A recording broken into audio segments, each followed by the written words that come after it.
This is yummy. Do you love this one? For young Courtney Kemigisa and her 27-year-old mother Barbara, every day starts with a cocktail of pills. The drugs they take twice a day help to keep them alive. They are both living with HIV, meaning that they are infected with a human immunodeficiency virus, which can, without proper treatment, eventually lead to AIDS. Barbara had a troubled past and, like many young women in Uganda, lived a life which made her vulnerable to the virus. Put on your shoes. I'm going to put them on. That's when I was 6 years old, when I started having sexual abuses from my uncles. And this went on until I was 11. These were actually 2 uncles. I was primitive in the village, like so ignorant about everything. So I did not know I actually was having sex. Yeah. So when I grew up and got to know what sex was, I was now like ashamed to talk about it because I fully knew what it was and how it's not something you can talk about. It got me to a point where when I got into high school, I joined this kind of group and peer pressure pushed in and I had to start living this kind of reckless life. I learned how to drink alcohol, I smoked once, I had multiple partners, I would go clubbing. Basically, it was a life most young people live and that's what I lived. Until that time came when I felt really used up and worthless and started condemning myself in each and every way. Once a month, mother and daughter go to be medically monitored and to collect their drugs from government health facilities. In Uganda, it is estimated that just over half of those in need of antiretroviral drugs can access them. Barbara and Courtney live in the country's capital, Kampala, and for them, treatment and drugs are accessible and free of charge.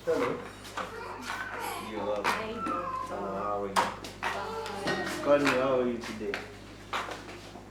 You can have a seat, please. We don't shake the doctor's shoulders. Courtney, how are you? Hello, Barbara. Just cough and flu. How's she been feeling well? Appetite is the worst. Courtney, Courtney? let's come to the couch. You can bring her to the couch.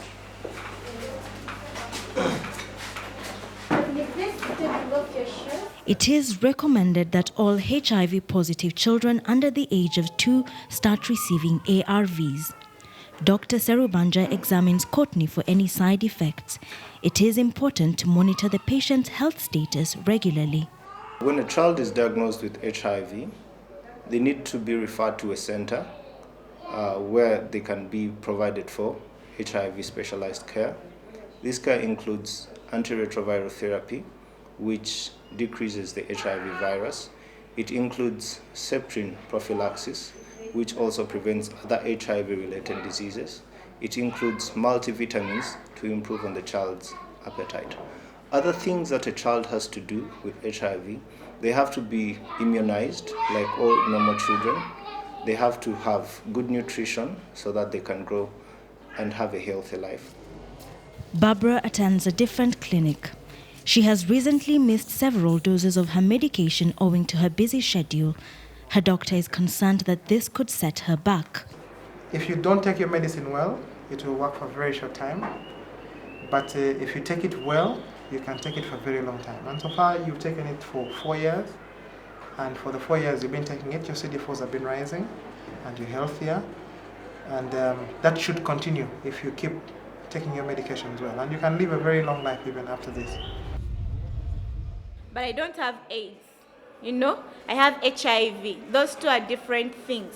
So it will take you to know all the information about HIV to be able to protect yourself against HIV. But it starts with you knowing your status. Barbara is an activist for the prevention of AIDS, and she often speaks about getting tested and the treatment of the disease. Today, a business class at Makerere University is her audience. We all have a role to play. Be a hero to yourself by knowing your HIV status.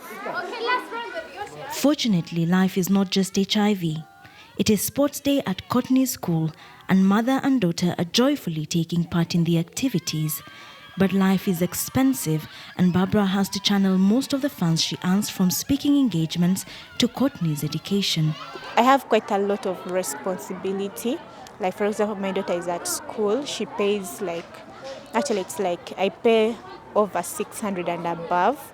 When I look at her transportation, her school fees, and when you look at this place, it's quite, every facility is really it's an expensive school, but I get what any parent would want for their kid. The fact that ARVs are free of charge, it is hope to people like me who cannot afford anything. Some people are trying to survive, and when you look at ARVs, it's the biggest part of us. I would say I need food, I need to go, everything. But without the ARVs, I can never live. I've done quite some good time of talking. If I'm to keep my fight bigger, I think I'm going to do beyond talking, and that's why I went into music, start singing. I'm going to sing about HIV, because to me, I want to see stigma end. I want to see a change in HIV. I want us to get to an HIV-free generation. Hi! Although the government in Uganda provides massive support for AIDS prevention campaigns, nevertheless, many are afraid of testing. Last year, Barbara organized a test drive at the music studio where she records her music. Listen, Tom, have you tested? Me? I've never tested. Okay. I've ever tested, but the first time I tested, I was seriously. I was not me myself, because I didn't feel myself when I went to test. When was that? I don't remember, but it is you who encouraged us.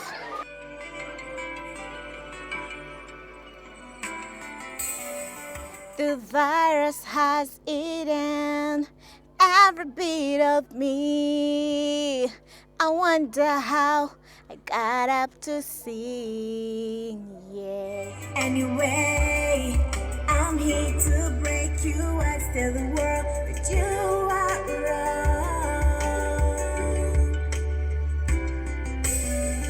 Step out, let's break. Barbara is not just HIV positive. She is absolutely positive about all aspects of her life and believes her journey to the top has only just begun. Step out,